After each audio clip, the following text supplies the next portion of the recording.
For Adventures with Leo Schumaker, we're here with Amanda Mack. Amanda, you had a great event this last week, and what happened? We hosted the second Bellingham Budfest. The first one was in 2019, so we had a 3-year break actually, and we had a huge turnout, and we're very excited about it. It was a wonderful event, beautiful day. Very beautiful. We had a little bit of cloud cover, which was nice actually. In 2019 we had none, so we had some lobster skin out there by 2 p.m. But this year we actually were blessed with the weather, with some mixed weather. But there were times where bright blue sky, it was a true Washington weather day.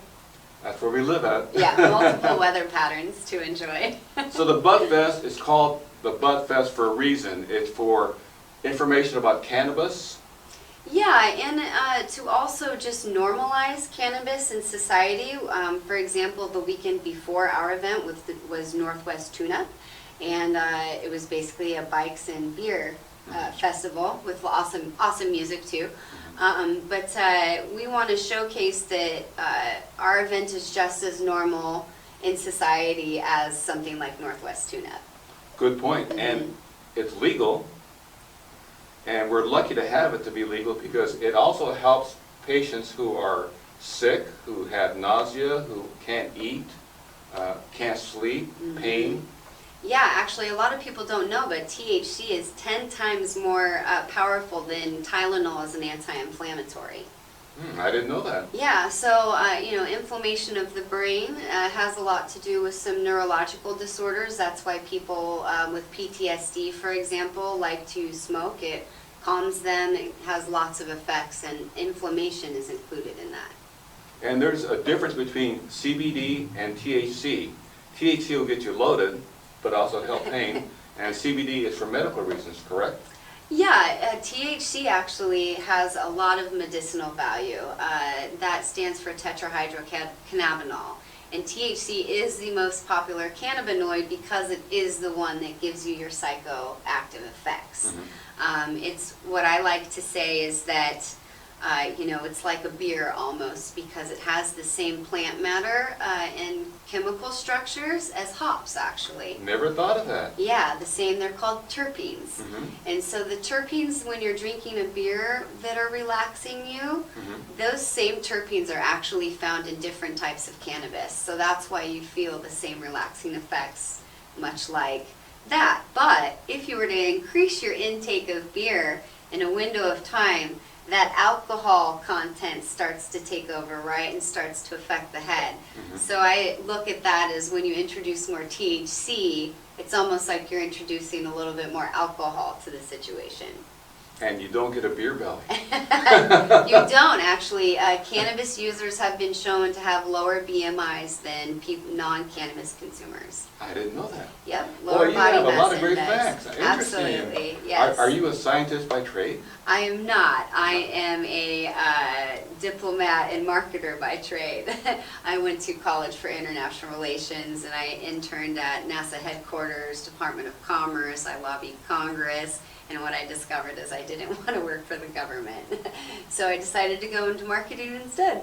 I was a marketing major in college. Oh, excellent. I love marketing. A good marketer will make a project work. Absolutely. Resourcefulness.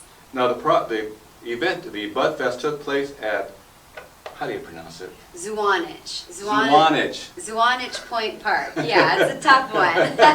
In Bellingham, Washington. It's a beautiful park. Yes. It's a lot of kites flying. Yeah, and water on 3 sides, which we love, right? We're lucky. And that took place on July 16th. It was a cannabis showcase of the culture, which it was.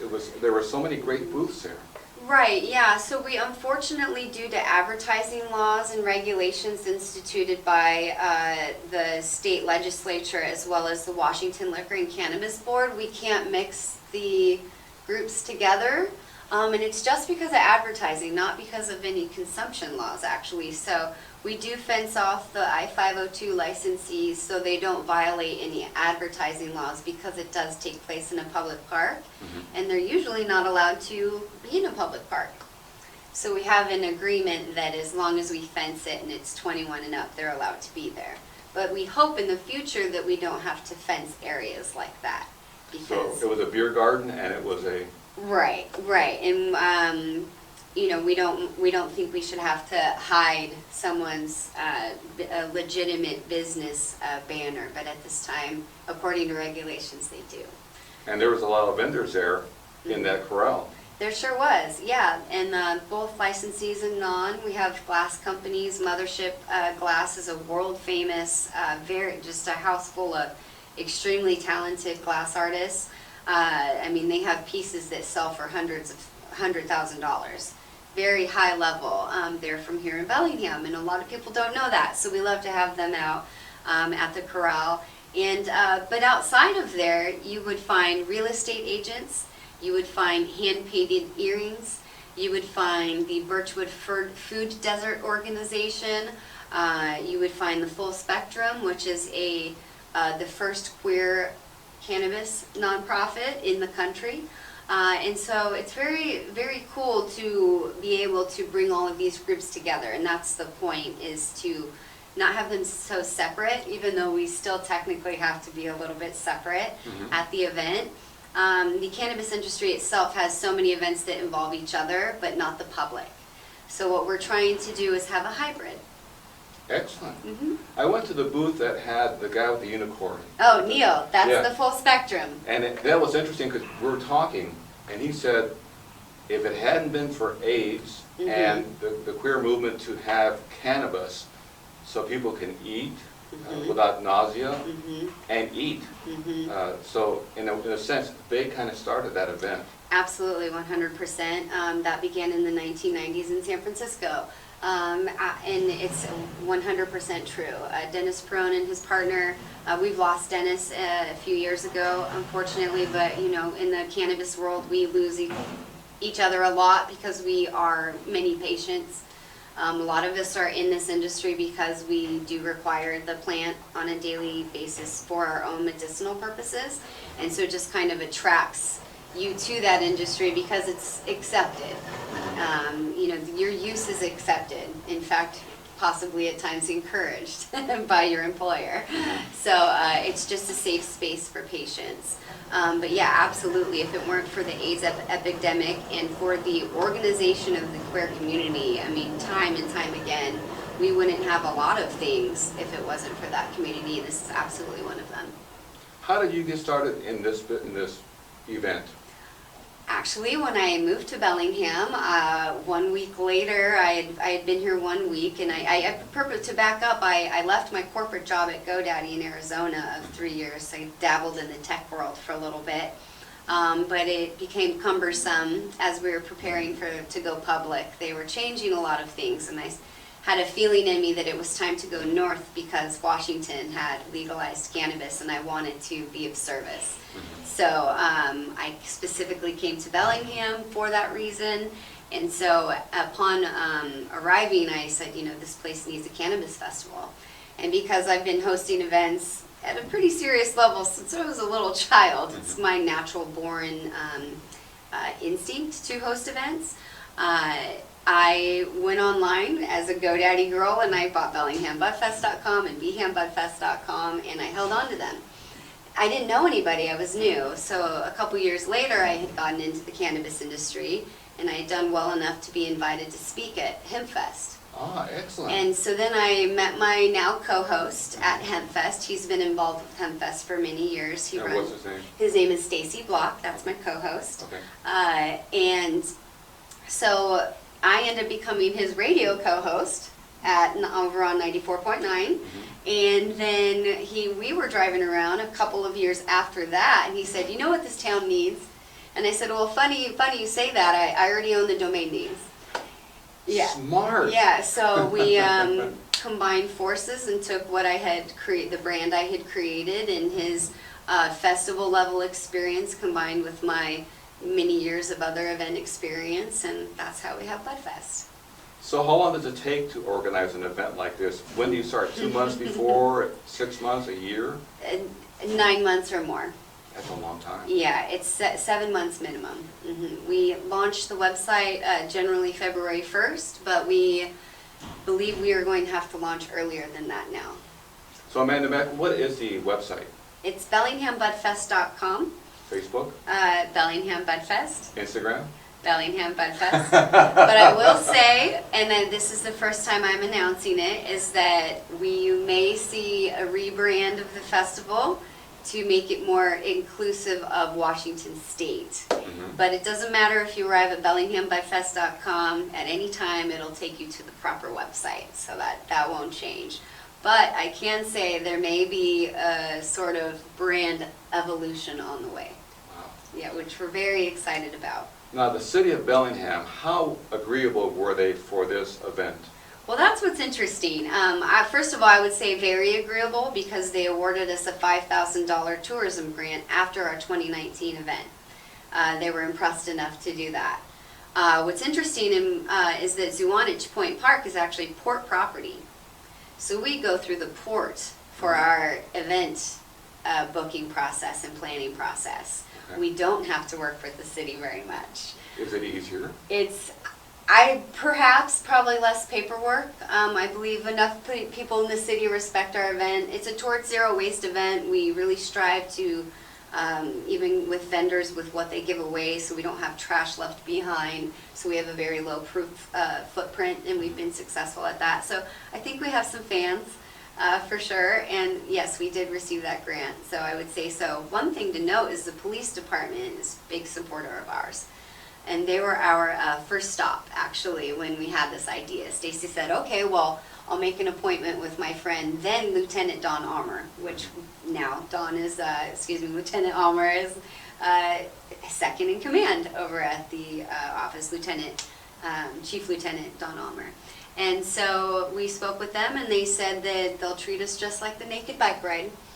And, Oh, that's interesting. You know, Take us right by here. You know, so in so many words, they're in support of civil disobedience to a certain level, and they believe that what we do is within an acceptable level of civil disobedience. I didn't know that. I didn't think about that. Yeah, it really. So what people should realize is that something can be illegal, but you can go to your local level and find out and lobby to get something to be the lowest priority. Mm-hmm. So police officers and city attorneys, they have the ability to rank what is enforced and at what priority level. Well, something has to be near the bottom, right? So it's quite possible to get cannabis put at a low priority, or just your community and the police believe that it should be there, so it's there. Well, in Bellingham, it's there. So that's why there isn't any enforcement when it comes to public consumption by those that are allowed to consume legally, because it's just a healthy amount of civil disobedience, and that is supported by the police department. We in no way, shape, or form allow or condone underage use. We educate against it. Yeah, you had an ID check at the corral. Absolutely, Yeah. and you're checked every single time. People have requested that they get stamps or wristbands, and it's absolutely not. So we do appreciate everyone continually waiting in line each time they wanted to enter their corral. That is to ensure that we keep everybody safe. And I talked to several people in the corral, several farmers. Mm-hmm. That was interesting, and I asked for some tours. Mm-hmm. I'd like to see how its process is started and how it ends. Yeah, it's a very difficult process, frankly, and so it would be nice if people understood it more. But things like that are not allowed a lot of times because of the Liquor and Cannabis Board. And in all, the Liquor and Cannabis Board is a really serious a wedge when it comes to success between a farmer, a producer, processor, and a realtor, and success. They wedge themselves between those two bodies, and it's really unfortunate because, you know, just the other day the axe throwing establishments were awarded the ability to serve alcohol. Well, in Washington State, it's still illegal to home grow. It's still illegal for a Washington company to give out a sticker. So if you received a sticker at Budfest, you weren't, that was civil disobedience. And so it's really kind of ridiculous, some of these restrictions that cannabis companies face, like the ability to go out and speak to their customers and have the ability to share their product or sell their product even. There are events in other states where that's legally sanctioned, but in Washington State it's so strict that they're not even supposed to give out a sticker. Is there a process to change that? Lobbying, but the same faces show up to Olympia every year, so to the lawmakers down there, it doesn't seem like it's that important of something that's needed to change. And that's really unfortunate. Just because it's legal does not mean the work isn't done. There's a significant amount of work to be done. Allison Holcomb, who wrote I-502, she once heard her speak in an intimate setting, and she said, frankly, I call it the first and the worst, and I wrote it. And she said, I needed it to get passed because I knew if I got it through here in Washington, it would go through in other states. And she was right. Colorado happened 4 weeks later. Colorado gets a lot of credit for being the first. They weren't. Washington was the first, indeed, to pass recreational cannabis. What year? I believe it was 2014. Sales began in 2015, if I recall correctly. And so, yeah, there's a lot of, you have to talk to your representatives that are in Olympia. If the same group of people keep showing up and saying, give us this, give us this, they're just going to start treating you like you're I joke, like a UFO group, you know, that they don't want to hear about anymore, and they think you're crazy or whatever they think. I don't want to assume anything, but it doesn't help when it's the same 30 people. And frankly, it's the Cannabis Alliance, so if you want to support the Cannabis Alliance, you can. The cannabisalliance.us is their website. You can join as a non-cannabis industry member for $20 a month to support their cause. Because complacency is our problem. Is it? Mm-hmm. We're talking to Amanda Mack about Budfest, about the laws of Washington State and of the United States. But I also want to talk to you about the classes. You had some wonderful classes. Yes, the panels and the presentations. Yes. Very important. So we have 4 pillars of Budfest: legitimize, normalize, educate, and celebrate. Being out in public, that's the legitimize and normalize part. Well, getting people to come down, it's not just a consumption party. It's very different in that sense. It's not a hemp fest. We do things very differently from Hemp Fest, but what we do the same is the educational panels. And Stacy Block, my co-host, has been hosting the Hemposium stage at Hemp Fest for 25 years. So his network is very expansive across the world, in fact, of cannabis experts, and bringing them together to speak about the topic. So one of our best parts about Budfest is having people come down there that don't know anything about cannabis, haven't consumed, and frankly don't even intend to consume. So we're not down there to actually promote that everyone should consume cannabis. We just want everyone to be okay with others who need it having access. That's it. If you don't want it and you don't need it, awesome. That's fantastic. You may need it at another point in your life, though, and it's there for you. And a lot of American veterans use it. Oh, absolutely. Because the VA is there for us, but it's not always there for us. No. And we need help with our pain. Mm-hmm. Yeah, and mental, infractions of the brain that occurred overseas, and frankly here, who knows, right? PTSD comes in many forms, but I have veteran friends who were just completely suicidal, even on the medicine they were given to help them not be suicidal. So then when they began to consume cannabis, not only did their suicidal thoughts go away, or at least significantly decrease, they no longer take any of the pharmaceuticals. Excellent. They're completely 100% on plant medicine. And so it just kind of depends. I had one friend who spent time in the Second Gulf War, saw a lot of not great things, and he said, some mornings he needs 3 hits instead of just 1, because he's feeling his PTSD a little bit more. But what's nice is they know that they have a solution that's not hurting them, so I think that also helps the anxiety of the PTSD in the first place, is you have that healthy solution that's on its way to you. I like what you said, a plant-based medicine. There's synthetic and there's plant-based. When I was growing up, there was always sort of like a witch doctor. Right. In the Latin area, it's called a brujo. I was going to say bruja. Yeah. I know, yes. And I used to go to them when I was a kid for certain things, and I could still smell the area, and so maybe it was marijuana, I don't know. I'm sure someone was partaking. That's the general vibe, I think, in the naturopathic. This medicine this cannabis has been used as a medicine for thousands of years. This prohibition is new. It began in 1937. In fact, prior to 1937, you could go to the pharmacy and get cannabis concentrate, like bitters sort of situation. Barbiturate, I guess is what I'm trying to say. A little tincture, a little bottle. Oh yeah, full-fledged.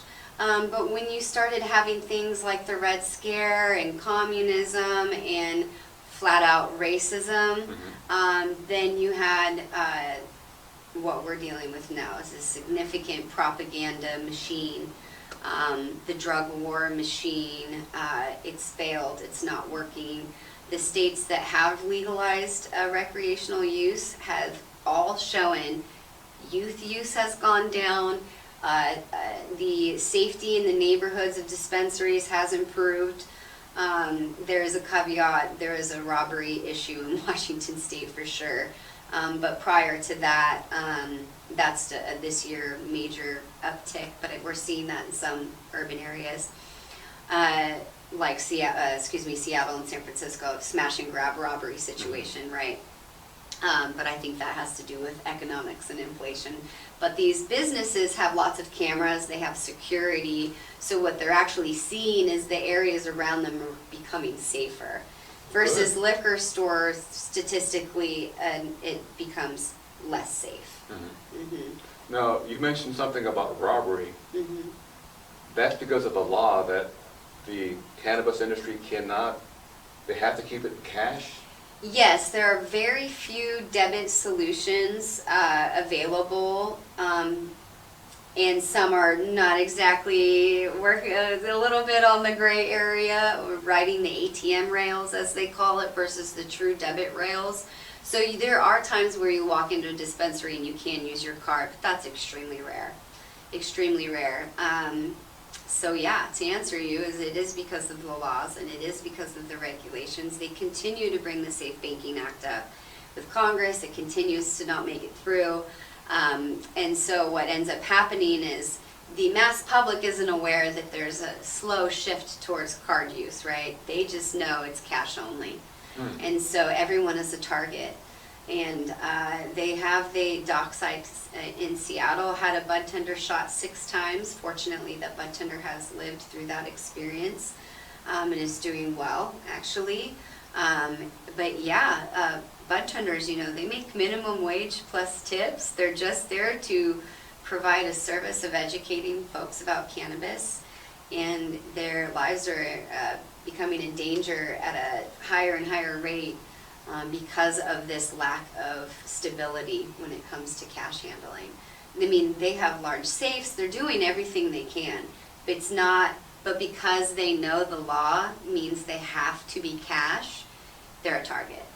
And so it's going to take years for this shift to occur. And what do? You say, I can't take cash? And then what, do you have signs on your window that says, we don't take cash? I mean, how do you? So yet again, cannabis businesses have to deal with an added expense. There are dispensaries that are paying $25,000 a month on full-time security right now. And so, and then on the other hand, they can't give it a sticker to promote their business. They can't use Facebook ads, they can't use Instagram ads. Their bank accounts are constantly being shut down. The Liquor and Cannabis Board will just all of a sudden decide to change a regulation that greatly affects the supply chain and the revenue and costs of businesses. When I first moved to the state, one thing the LCB did was all of a sudden they decided they allowed the signage outside to be too large. So even though these startup companies of Washington residents who aren't rolling in money and who have gone out on a limb to be part of this plant medicine movement have spent $2,500 on their sign already. It's outside, it's glowing. And then all of a sudden the LCB says, what if you just showed up and said, your sign is too big, you now need to take that down and you'd pay to have another one made that's a little bit smaller and it can't have a leaf on it. It can't? And it can't have a leaf on it. Yeah, so there's a lot of, and just to point out, I understand why they think they need these things, but these things don't happen in the other states. And the other states are fine.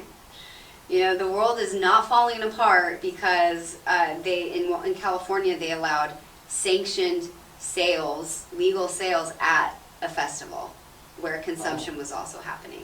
Yeah, other states already have permitting. Las Vegas is about to begin consumption lounges. And the world is not falling apart, right? Some great things happened at Budfest on Saturday and the world did not explode. You know, and so Washington State is really falling behind, and it's very unfortunate. And we're the first. And you're first and the worst, yeah, and still the worst, yeah. So people really need to participate and not take for granted the access they have in this state. Let's talk about bud tenders. Mm-hmm. What do they have to do to get a license? Bud tenders actually don't have to have a license, and so every bit of knowledge that you're getting from a bud tender has been obtained through their own extracurricular time and passion. So it's really important that you get good information, of course, but they really are the gatekeepers, is what we call them. So the brands really do take care of them to make sure that they know how to sell these products appropriately. And we're pretty deep in there. We're 7 years into this now, and it's going pretty well. When I first started, nobody knew what a terpene was. I mean, we were just talking about THC and CBD. There's hundreds of cannabinoids yet to be discovered. At this prohibition phase, more research will occur and we'll have more information. But you know, there's about 12 main ones we know about, and we know what they do, but there are hundreds more. So THC and CBD are just sort of the most popular ones. And I've been in some stores where people are really informative, really helpful. And I've also been in other stores where security is so tight, you have to sit in the lobby, then go in another place, and then go in another place. Yeah. And that was kind of difficult to deal with. Yeah, some states are like that because they have to be like that. That's how they have to move the flow of traffic legally. We're talking to Amanda Mack here about the Budfest and all that goes along behind it. The farms. Are there a lot of farms here in this area? Yes, in fact, the most licensees per capita are in Whatcom County. So Whatcom County is a hotbed of licensees. So we have the most licensees per capita in this county. Now there's a show on TV called Washington Grown, where they feature crops grown in Washington. Could that be on there? It should be. It's an agricultural product. And we look forward to the day when the agricultural department is what is regulating the cannabis industry in the state and not the liquor. And to point out, you know, it used to be Washington State Liquor Control Board. They changed it to Washington State Liquor and Cannabis Board. Is that new? So that's what they did, is they kept the acronym the same, but they changed control to cannabis. So we would love it if it went back to control and they just went back to regulating alcohol. They seem to really enjoy to do that. They don't seem to enjoy to, we're go-getters, and a lot of us are highly educated on this subject and the legislative process, and so a lot of them don't see us coming. And so we don't give up, and we're going to keep fighting, but we do need help and we do need support. Hemp is also used for rope. It is, and yes. Clothing. And snowboarding goggles, and bricks, and cement, and also, I mean, the list is endless. You can replenish a forest of hemp in 4 months versus a tree forest takes 10 years. So hemp is an incredible, hemp will save the world. We just have to get this legalization, normalization, education, and some celebration on the way. Our 4 pillars, we have to keep charging ahead so we can have these things. Because we would reduce all of our, we would reduce our use of plastics, our reliance on petrol, all of these things because hemp is already proven to do all of these things. We can build with hemp, and it's fire resistant. It's cheaper, it's Oh, I didn't fire know that. resistant, it's sustainable. Yeah, the list goes on. And you really, I'm not joking, you can have snowboarding goggles made of all hemp. I didn't know that. Yeah, hemp is, it's pure magic. Yeah. So hemp is, can be industrial, where it's really just used for like products, right? And then there's some hemp farmers that produce CBD, high CBD strains for smoking consumption use. So you have some differentiation with the hemps. You mentioned fuel. Mm-hmm. Tell me about that. Oh, I mean, we can reduce our use of fossil fuels by making things with hemp instead of making them with plastic. Good point. And not, I spent time in Montana, and you're watching logging trucks, some big trucks go back and forth, and of course, they have a plethora of forests, and that's not exactly unsustainable for them to do in that area, but it's still a reliance on fossil fuels. It just seems so archaic that in 2022 we're pulling logs off of a mountain and driving just a few of them on a big semi-truck, and one after another. You know how many logs you need to make something happen? I mean, you're making all of those trips. It's just, we could do things with a more advanced protocol. Let's hope it happens. Yeah, hemp, but we're going to require that shift. Informative. Mm-hmm. And that's what you're doing now. Yes. With Budfest and other processes, liquor board. Right. We really are educators. That's why we Excellent. throw the event. It really is to educate. Now tell us the website again. BellinghamBudfest.com. Instagram. Same thing. BellinghamBudfest.com. Facebook. Same. BellinghamBudfest.com. That's where you can find us. Now I think I got all the questions I wanted to ask you, but you must have a statement you'd like to make, a mission statement. Our mission statement is to legitimize, normalize, educate, and celebrate cannabis, but we don't want to get too far into that celebration without doing the other work. There's still people in jail, prison, that are in for non-violent, very low-level offenses. There are people in jail for getting caught with a roach in their car, so they weren't even actively consuming it. Those people are still in prison. Why? Because when we legalized it, we didn't take care of that. You don't automatically expunge records, right? It has to be formally done. I like what you're saying. I hope people listen to you, and I hope they attend the Budfest next year, because it was a blast. Yeah. Music, speeches, you had a great MC. Oh yes, thank you. I can't end the interview without saying thank you to Big Rez, Lumi Nation, David Hilaire. We love him. He was so fantastic. And huge thank you to Rick Steves, my personal hero. I don't idolize many people, but I idolize Rick Steves. I went to his travel festival at his Edmonds headquarters when I was 18 years old. No passport, no money, no plan, and all these years later I've been to 38 countries, and I've been to most of Europe many times just like him, so it was really great to tell him thank you. I think he was overwhelmed by my fangirling, but I don't care. Love him. It was so sweet of him. People don't realize or didn't realize, and hopefully now they do, how big of a cannabis activist and plant medicine activist Rick Steves is. We're lucky to have him there. Yeah. Amanda Mack, it's been a pleasure talking to you, and I hope to see you out and about doing what you do, and I hope that the new Budfest comes up next year. We hope so too. Yep. Thank you so much. Thank you. Appreciate your time.